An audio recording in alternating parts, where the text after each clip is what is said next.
And before we get into the final topic of conversation, I got to remind you of TDAwear.com. That is TDAwear.com. And the reason why I got to remind you of this is for all of you Alabama fans that are still overjoyed with the Tide's national championship, I want you to check out our championship collection merch. Check it out. Grab you 18 of them things, folks. T-shirt, hoodie, or sweatshirt, as well as our Got 18? We Do championship shirts. Designs on these shirts, which feature all 18 championship years on the back.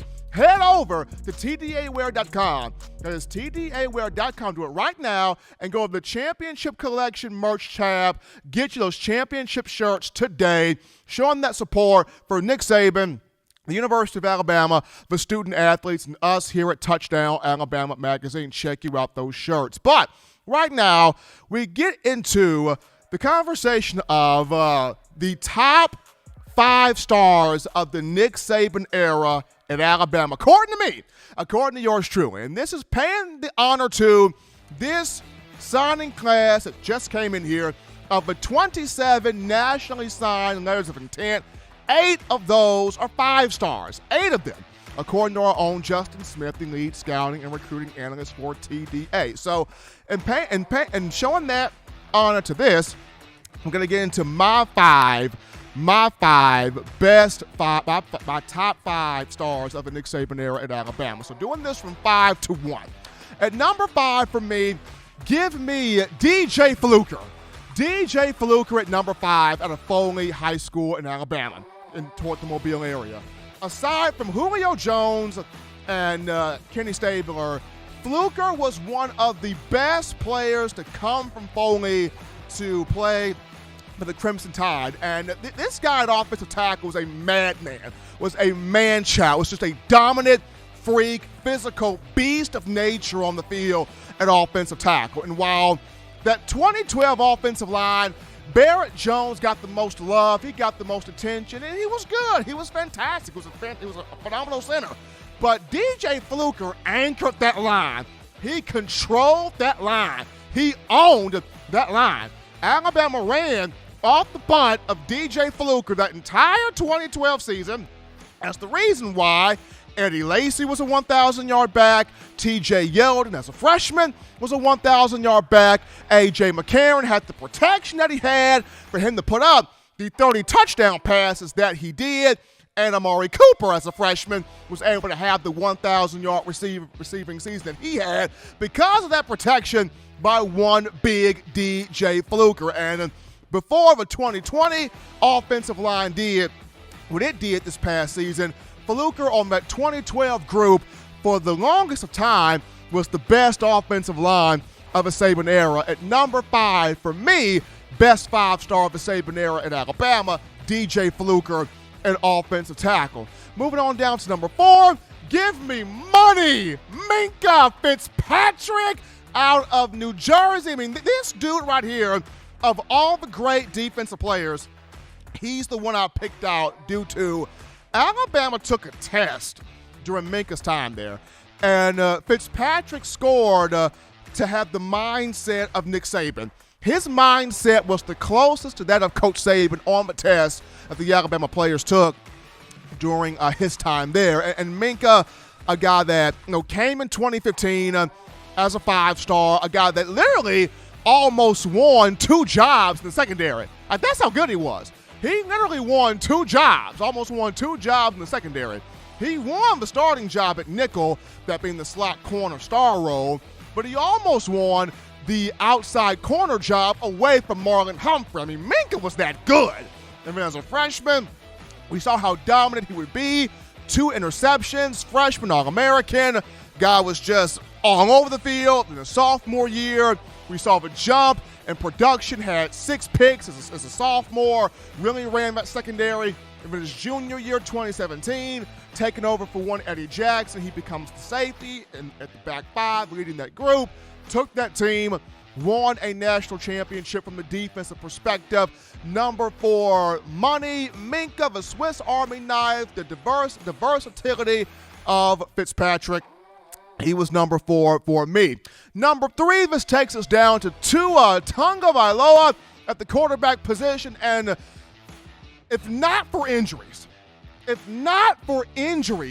Tua could have had 3 championships, 3 natties, if not for injuries. The injury bug just had to hit Tua at the worst possible time in his career after he comes off the bench as a freshman against Georgia, 2018 championship game, and rescues the tie to a national title. But even with that, Tua changed the way we process, think, we talk, we discuss Alabama football, because when Tua came in, everything shifted over to offense. The power shift, the leadership, the big players, it all shifted toward the offensive side of the football. And prior to the single season that Mac Jones just had, Tua had the single season records for the Crimson Tide. He's still got the career records in terms of the passing touchdowns and the passing yards. So he still holds that career bar there at Alabama under Nick Saban, that being one Tua Tagovailoa, a guy that just a gifted passer, a phenomenal passer. He birthed the term joyless murder ball. That started because of Tua. So he is number 3 for me in the Saban era, all-time top 5 stars. Now, Julio, the reason why he's number 2, and there's different reasons, but the main reason, he crowned Nick Saban as the master recruiter that he has become today.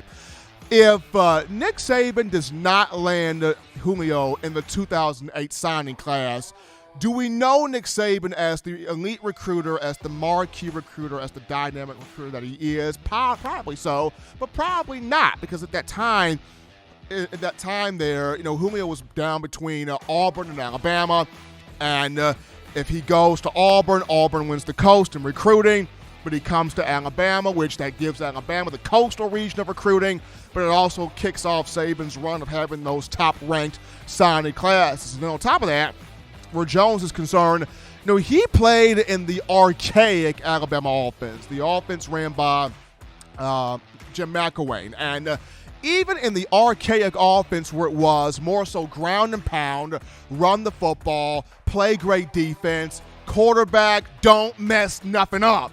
We're not asking you to be special. We're not asking you to be Superman. Just be Clark Kent, but for darn sure, don't you mess nothing up. Don't you mess anything up, because we're coming down your throat if you mess something up. So that was the day and age there of the Alabama offense. But even with that, Julio still put up big numbers. And as a junior in 2010, 78 catches, had over 1,000 yards receiving, 7 touchdowns, got to the NFL draft, was picked in the first round, number 6 overall, 2011, by those Atlanta Falcons, who are wasting his career. And I can't stand the Falcons doing that, but Julio, number 2 for me, just the ambassador that he is, him stamping Nick Saban as the big-time recruiter that we know him as now and down through these years. And even in playing in an offense that didn't really, suit what he wanted to do at that time, he still put up numbers. He still had his name on a lot of the career, on all of the career record books, until Amari Cooper came in and Jerry Jeudy came in, Henry Ruggs came in, and now, of course, Devontae Smith obliterating everything. Smitty came in. But Julio Jones, number 2. Now, at number 1, we get to King Derrick Henry, of whom he was something that we've never saw before. We've never witnessed this before. 6'3", 235-plus pound running back that was built like a linebacker / defensive lineman, but had just the straight line speed that had you go, this is unfair, this is ungodly, this is unholy, this ain't right. There ain't no way on God's earth there should be a brother that's 6'3", 235-plus pounds, built like Optimus Prime, but runs like a gazelle, that runs like a speeding bullet. This shouldn't happen. This should not happen. But Derrick Henry was that type of a running back, was that type of a playmaker. And, the guy, literally as a freshman, 2013, had the best moment in the Sugar Bowl against Oklahoma, the 2014 Sugar Bowl off a 13 season. And despite Alabama losing that game to Oklahoma, Henry had the greatest performance as a freshman, and everybody's going, this guy is going to be legit for years to come. This guy is going to be a bad mamma jamma for years to come. And then as a sophomore, Henry in 2014 shared time with T.J. Yeldon, but actually put up more numbers than T.J. Yeldon, better numbers, 990 yards rushing, and I believe 14 touchdowns there for Derrick Henry that season. 14 touchdowns there for Derrick Henry. And then in the Sugar Bowl against Ohio State, I don't understand why Lane Kiffin did not continue to run the ball with Derrick Henry off the left side of Cam Robinson, but it is what it is. We all have forgiven Lane Kiffin despite that situation. And then the very next season, 2015, he puts on the Superman cape, and Henry, a 2,000-yard rusher, the first ever 2,000-yard rusher in the history of Bama football, set the SEC single-season rushing record, 395 carries, 2,219 yards, 28 touchdowns. And the point was, you knew that Henry was going to run the ball, and people still couldn't stop him. Like before the season started, the concern was Kenyon Drake had the broken leg injury from the previous year, 2014. You were wondering, would Drake come back the same? And then Alabama signed Bo Scarborough and Damian Harris, though they were not quite ready yet. So Derrick Henry knew, I've got to put this entire team on my back and carry it to the national championship.